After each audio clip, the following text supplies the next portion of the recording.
Hello friends, I'm Heather Morjo and I am here today to wish you a happy Pride. You are valid, you are loved, and talk a little bit about my journey as a queer person. So I always knew there was something different about me, even as a child. When I was 14, I came out to my then best friend as bisexual. I realized that I was attracted to what I perceived at that time as both genders. And I proceeded to engage in my relationships as if I was bisexual until I was about 21. At this point, I felt that I was probably a lesbian, right? My attraction to cis hetero men had exhausted itself, and I was not really feeling those connections. So this brought up a lot of fetishizing with the cis hetero men that I was with. They would regularly say, "Oh, let's have threesomes. Let's do these things that are, not really within my wheelhouse." And I don't remember doing any of that, to be quite honest. So I spent a lot of years living as a lesbian. Most of my long-term partners, including engagement, were to female identifying or butch females, and we had great relationships for the most part, and I felt loved and validated within the queer community. I felt like I belonged. I felt like these were people who got me, right? My first Pride was in Edmonton. I can't remember the year. I think it was like 2002. I was super vocal during the time where they were fighting for equal marriage,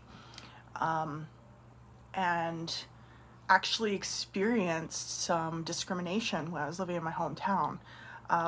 We used to have lesbian wing night at a local bar in Red Deer, and my partner and I were sitting and we shared like a lingering kiss. It wasn't like making out, it was just like a 4-second, 5-second kiss, right?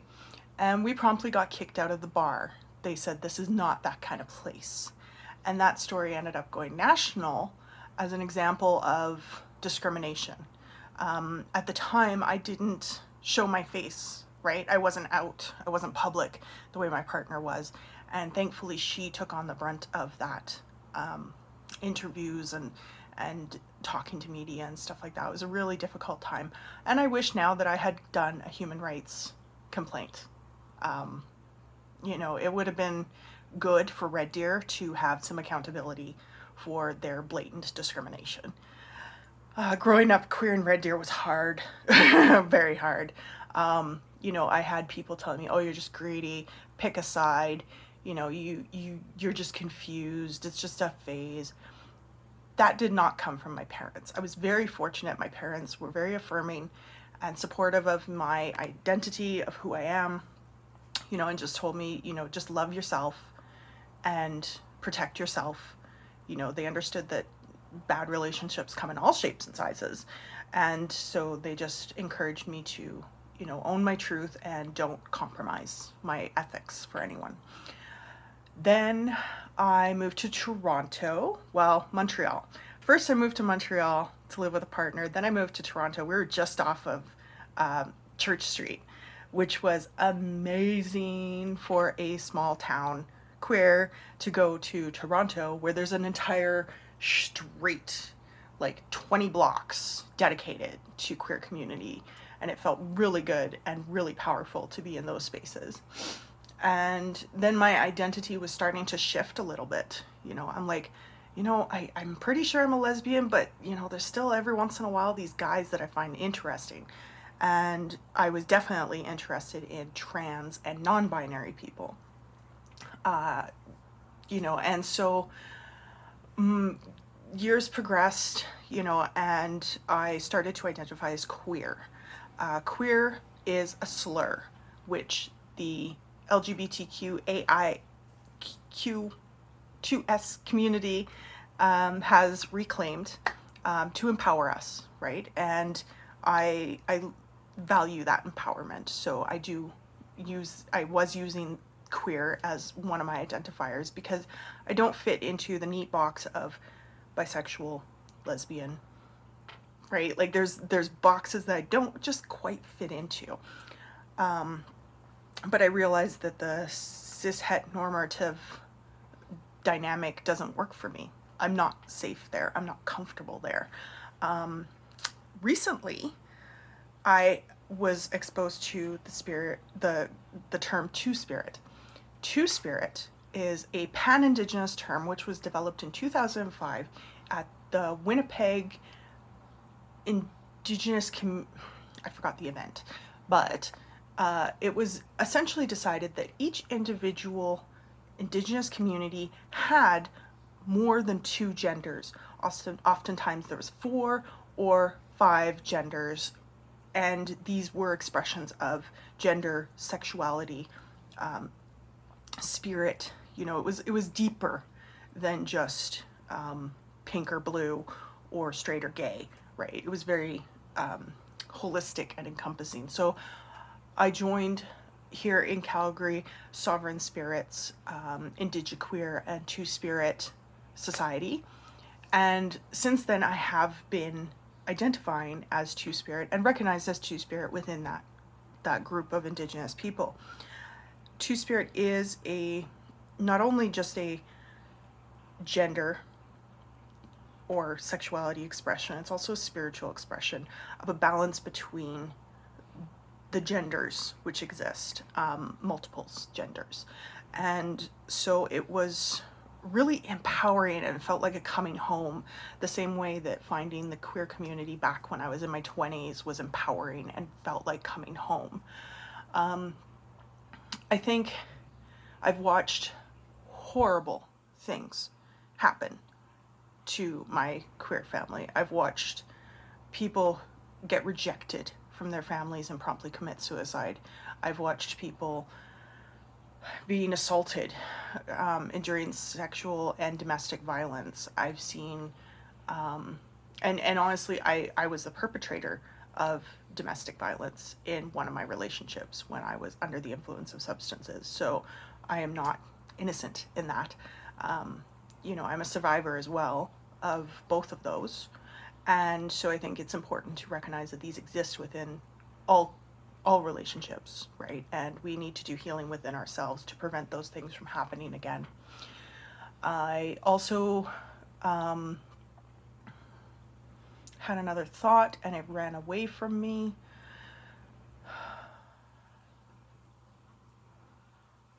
Yeah, it's gone. The missing and murdered, the trans community. I have so much love for my trans family. I appreciate not feeling comfortable in your own skin and, you know, not being seen for who you truly are, as a human, as a person. And so I can absolutely understand gender dysmorphia and the struggles that must come with being misgendered and tried to force into a box. So a lot of my vocal activism is to ensure that there are intersections of recognizing all genders, right? And I do not believe there are 2 genders. I believe there are multiple gender identities. There are multiple sexes, okay? 1%, over 1.5% of the population is born intersex, and intersex means that they have a combination of both reproductive organs that create a whole other collection of reproductive organs, and that expresses itself hormonally, physically, in chromosomes. And I believe that the percentage of people who identify or who have been identified as intersex is equal to the population of people with red hair. So it is valid. I believe that the Bibles. Let's talk about Bibles, okay? The Christian community, some of them, are very venomously against LGBTQAI2S people. But I've read the Bible, and in first century Roman lore, a eunuch Roman law, not lore. Roman law identified a eunuch as a man who does not lie with women. They can still reproduce. They can still, they're not necessarily what we modern people consider a eunuch, where they are castrated. A eunuch can be a gay man, a trans man, a trans woman. A eunuch was somebody who was between genders. If you actually go back and read the first century law of what a eunuch was, and they were very much trusted to protect women, particularly in harems, because they weren't attracted to them, so they weren't going to have sex with them. And so the kings would trust them to protect these women. So at one point, Jesus affirms a eunuch and baptizes him, which is contrary to what the Old Testament said, where it's like, oh, eunuchs cannot enter heaven. Well, Jesus baptized and affirmed a eunuch, and a relationship between a eunuch and a wealthy person. David and Jonathan in the Bible were a gay couple, and it talks about a very intimate undressing of them and talking about how I love you more than any other woman. So Ruth and Naomi, again, this very romantic connection between these two women. So biblically, there is nothing in the Bible that convinces me that homosexuality or being gay or queer or bi is bad. I think this is an agenda that has been perpetrated by the patriarchy to control people, and by the Roman Catholic Church to control people. Because if you feel shame about your identity, you're more likely to defer to the wisdom of somebody who you believe is an authority. So down with the church, down with their anti-gay rhetoric. And I hope that the majority of the people who are here in Calgary right now, who are part of religious groups that are advocating against homosexuality, are charged with a hate crime. Because that's all it is. It is not free speech. Free speech does not infringe on the rights and freedoms of other people. So if a group, like a church, is advocating violence against LGBTQ, AI, 2+ people, they are inciting violence and should be charged to the full extent of the law and go to jail and lose their rights. And I have no qualms about that. What else can I say that's relevant to Pride? Oh, people are dying around the world still today. So when people are like, oh, well, what do we need Pride for? That's why we need Pride. There are still people around the world who are experiencing horrendous violence, jailing, murder, torture because of their sexual identity or gender identity. And I do not believe Pride should stop until throughout the world, liberation for all genders and sexual identities is ensured and protected under the laws of every single nation. So I will always have my Pride flag is packed because I'm moving, but I always keep a Pride flag in my window, right? And this is to let people know that they are safe here, right? I want people to know that, you know, if they are struggling, especially if they're young youth struggling or need to express their identity, Auntie's safe. I can be safe for you, and I can talk to you about these things, and I can share what I've been through and listen to what you're going through.